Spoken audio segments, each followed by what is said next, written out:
என் மகளை, உன் கண்ணீரை கூட நான் பார்த்து கொண்டிருக்கிறேன், நீ அழுது கொண்டிருப்பதை கவனித்துக் கொண்டிருக்கிறேன். உனக்கு அற்புதம் செய்யத்தான் இன்றைக்கு உன்னை சந்திக்க வந்திருக்கிறேன். அன்றைக்கு அந்த வீட்டுக்குள்ள இறங்கின அந்த இயேசு கிறிஸ்து இன்றைக்கு உங்க வீட்டுக்குள்ள நீங்க ஜெபிக்கிற இடத்துல உங்க பக்கத்துல ஒரு இறங்கி வந்திருக்கிறார். இன்றைக்கு உங்களுக்கு ஒரு அற்புதம் செய்து உங்களை மகிழ பண்ண போகிறார். கண்ணீரை நான் கண்டேன் என்று சொன்ன ஆண்டவர். பிரியமானவர்களே, அவர் கண்ணீரை காண்கிற ஒரு தேவன்.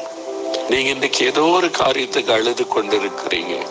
ஒருவேளை வியாதி நிமித்தம், ஒரு கடன் பிரச்சனை நிமித்தம், உங்களுடைய கணவர் நிமித்தம், பிள்ளைகள் நிமித்தம், உங்களுக்கு வந்திருக்கிற ஒரு நெருக்கத்தின் நிமித்தம், ஒரு அவமானத்தின் நிமித்தம், இந்த காரியெல்லாம் தடைப்பட்டு போகுதே, இத்தனை சிறுமைக்கு நடுவில் இருக்கிறோமே என்கிறது நிமித்தம் ஏதோ ஒரு பாதிப்பு உங்களுடைய உள்ளத்தை பாதிக்கிறதுனால உன்னுடைய இருதயம் அழுது கொண்டிருக்கிறது.